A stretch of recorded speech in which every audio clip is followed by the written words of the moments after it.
अस्सलाम वालेकुम, welcome to agenda CSS. आज हम बात करेंगे इंग्लिश एसे के बारे में और एक इम्पॉर्टेंट इंग्लिश एसे का टॉपिक हम डिस्कस करेंगे। उसकी आउटलाइन बेसिकली हम डिस्कस करेंगे। तो ये एक अच्छी आउटलाइन है, आप इसको कॉपी कर सकते हैं या इसमें से आर्गुमेंट्स निकाल सकते हैं। कुछ जो गलतियाँ हैं वो मैं आपको साथ साथ बताता जाऊँगा ताकि आप उनको अवॉइड कर सकें और बाकी जो है आप उससे सीखते रहें। और फिर may this help you in your essay for CSS और पीएमएस। तो स्टार्ट करते हैं जी। तो आज का टॉपिक है जी क्लाइमेट चेंज। और क्लाइमेट चेंज इस दफ़ा बहुत ज़्यादा इंपॉर्टेंट टॉपिक है क्योंकि ये पिछले 4-5 साल से बहुत हॉट टॉपिक है। और इस वजह से भी कि पाकिस्तान में 2022 में जो आने वाले फ्लड्स हैं उनकी कॉजेज़ में से भी एक बड़ी वजह क्लाइमेट चेंज है।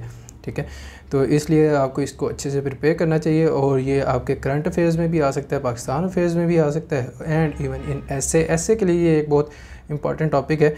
तो जो डायमेंशन है मे बी वो थोड़ी बहुत डिफरेंट हो, but this is an important topic. तो आप इसको कम्प्रीहेंसिवली तैयार करें और इसकी डिफरेंट डायमेंशंस देखें ताकि अगर ये टॉपिक आता है तो आप इसको अच्छे से अटेम्प्ट कर सकें, अच्छे से प्रिपेयर कर सकें।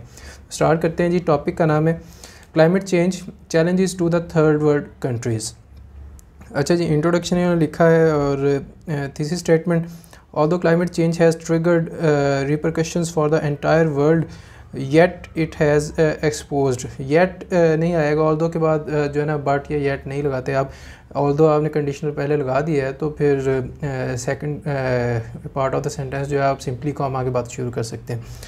It has exposed the third world countries as more vulnerable to adversarial impacts. नहीं जी, एज़ मोर वल्नरेबल रहने दें, to adverse impacts of climate change भी रहने दें क्योंकि आप ऊपर ऑल दो क्लाइमेट चेंज से शुरू कर रहे हैं। तो बेसिकली मैं आपको बताना ये चाह रहा हूँ कि जब आप थीसिस स्टेटमेंट बनाते हैं उसको क्रिस्प होना चाहिए, उसको इफ़ेक्टिव रेलिवेंट होना चाहिए। ये नहीं है कि उसमें रेपिटिशन हो या उसमें कुछ ऐसे वर्ड्स आ जाएं जो उसको बिला वजह ही एलोंगेट करें और and the reader simply becomes board और he says this is not the optimal English or the quality English that I was expecting to read। ठीक है, तो आपकी थीसिस स्टेटमेंट अच्छी होनी चाहिए। थीसिस स्टेटमेंट के बाद आप देखेंगे कि इनके पॉइंट्स काफ़ी जेन्युइन है और रेलिवेंट भी हैं, तो वो तो ठीक है। लेकिन थीसिस स्टेटमेंट चूँकि आपने इंट्रोडक्शन के नीचे लिख दिया है, then it has to be correct and it has to be very effective and relevant. impacts of climate change witnessed in the form of several severe heat waves, forest fires, rising sea levels and flash floods and flash floods। अच्छा, सी levels और consequent floods इन्होंने लिखा हुआ था, तो consequent floods की बजाय आप ये कह लें फ्लैश फ्लड्स और कॉमा लगा के लिखें, क्योंकि देखें जो सी लेवल राइजिंग की वजह से फ्लड्स हैं वो हमने बहुत कम देखे हैं, लेकिन फ्लैश फ्लड्स जो हैं या अर्बन फ्लडिंग जो है बारिशों की वजह से वो हमने बहुत ज़्यादा देखी। ठीक है, तो ये एक अलहदा से पॉइंट होगा, उसके साथ उसको कंबाइन ना करें। And multiple other repercussions, multiple की जगह आप सेवरल अदर लिख सकते हैं। अच्छा, बात यह है कि अगर आप कॉन्टेक्चुअलाइजेशन या फिर डिफाइनिंग या एक दरमियान में पैराग्राफ देना चाहते हैं जिससे आपका स्टांस भी क्लियर हो जाए और टॉपिक को आप अच्छी तरह से एक्सप्लेन कर लें, तो वो only one paragraph is enough. ठीक है, आपको डायरेक्ट टॉपिक पे आना चाहिए। उसके बाद ये नहीं है कि 1-2-3 पैराग्राफ्स आप ऐसे लिखें जो कि टॉपिक से डायरेक्टली रेलिवेंट नहीं है या रिलेटेड नहीं है। ठीक है, तो एक ही पैराग्राफ दें, उसमें ही आप उसको डिफ़ाइन भी कर दें और एक आधी बात अगर आपने बतानी है तो वो भी उसी में लिख दें। उसके बाद आप डायरेक्टली टॉपिक पे आएंगे, ज़्यादा पैराग्राफ्स यहाँ पे नहीं लिखेंगे। Major causes of climate change इन्होंने लिखा हुआ जी, और उसके बाद अगला जो पैराग्राफ है वो है is climate change only problematic for the third world countries.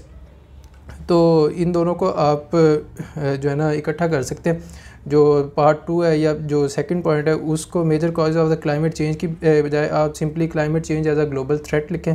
उसमें आप पहले क्लाइमेट चेंज को डिफ़ाइन भी करेंगे, क्लाइमेट चेंज होता क्या है, ये किस तरह से चल रहा है और ये पूरी दुनिया को किस तरह से इफ़ेक्ट कर रहा है। और उसी के अंदर आप छोटी सी बात लिख देंगे कि भाई ग्लोबल थ्रेट है, तो इस मीन्स के सारी दुनिया के लिए, सिर्फ थर्ड वर्ल्ड कंट्रीज़ का मसला नहीं है, ये फर्स्ट वर्ल्ड का भी है। So there is that. फिर आते हैं जी पॉइंट नंबर 4 पे, the climate change challenges faced by the third world countries. First है environmental repercussions resulted by climate change. ठीक है, ये इन्होंने कैटेगराइजेशन उनकी की है, एनवायरमेंटल अलहदा हैं, इकोनॉमिक अलहदा हैं, फिर हेल्थ अलहदा हैं। तो ये एक अच्छी चीज़ है, जितना ज़्यादा ऑर्गेनाइज्ड या कैटेगराइज्ड है तो उतना आपकी क्लैरिटी ऑफ थॉट को ये ज़ाहिर करता है कि you have a grip on the topic, और आप इतने कॉन्फिडेंट है कि आप हर एक के अंदर एक एक दो दो पॉइंट लिख सकते हैं, and you know how to segregate them into different sections. ठीक है, एनवायरमेंटल रिपरकशंस पे आ जाते हैं जी। Rise in sea levels and threats to coastal areas, फिर है frequent heat waves and lengthening periods of summer season. Okay, cyclones, hurricanes and floods endangering human lives. Second point पे आते हैं, rapidly increasing food insecurity and food scarcity problems. Okay, इसके आगे जो 2-3 points हैं वो आप देख लें। इन्होंने लिखा है malnutrition and other health problems caused by food insecurity. Okay, और food scarcity and consequent inflation leading to extreme poverty. अच्छा, इन्फ्लेशन जो है ये एक इकोनॉमिक प्रॉब्लम है, इसको आपको समझना पड़ेगा। ठीक है, पॉवर्टी जो है वो भी again it somehow is related to economic problems या इकोनॉमी के साथ, और इन्फ्लेशन तो डेफिनेटली उसी के साथ है। और दूसरा बात यह है कि जो मेन पॉइंट है उसको पहले लिखें। अगर क्लाइमेट चेंज की वजह से फूड की प्रोविजन पे फूड स्कार्सिटी हो रही है, फूड इनसिक्योरिटी है, तो उसका आप ऊपर हवाला दें और उसको थोड़ा सा एक्सप्लेन कर दें। जैसे कि मैंने लिखा है कि crop destruction due to extreme weather events and the resulting food insecurity. ठीक है, तो इससे ये भी पता चल गया कि क्लाइमेट चेंज की वजह से जो एक्सट्रीम वेदर इवेंट्स हैं उनकी वजह से क्रॉप डिस्ट्रक्शन होती है और उसकी वजह से फूड इनसिक्योरिटी आ रही है। और सेकंड पे आप लिख सकते हैं hunger, poverty and malnutrition as spill over effects of climate change, तो ये भी हो सकता है। फिर आते हैं जी नंबर 3 पे, climate change resulting in serious health hazards in the third world countries. Point ये ठीक है, लेकिन अगर आप इसमें डिजीज़ ऐड कर देते हैं तो और अच्छा हो जाएगा। फिर economic impacts of climate change. फिर है जी 5th पे, climate change putting national security at risk. First of all water crisis and इंटरपाक conflict. Okay, and secondly inter provincial harmony regarding water crisis in Pakistan. तो ये नेशनल सिक्योरिटी को internally as well as externally threaten कर रहा है, तो definitely climate change is a big thing. तो ये पॉइंट्स भी अच्छे हैं। तो मैंने जैसे कि आपको पहले कहा था कि पॉइंट्स इसमें बहुत अच्छे हैं, पॉइंट्स इन्होंने बड़े रेलिवेंट और बड़े कंक्रीट बनाए हैं, बट जो शुरू में थीसिस स्टेटमेंट है उसको ज़रा क्रिस्पी होना चाहिए, उसको ज़रा रेलिवेंट ज़्यादा होना चाहिए। 5th पॉइंट पे आते हैं जी, way forward, undertaking substantial measures to mitigate climate change challenges. कौन कौन से मेजर्स हैं? Creating resilience to climate change, ensuring global greenhouse gas emissions reductions. Okay, public private partnership to address climate change impacts. Good point. फिर 4th point है जी, reforestation as a measure to reduce global warming levels.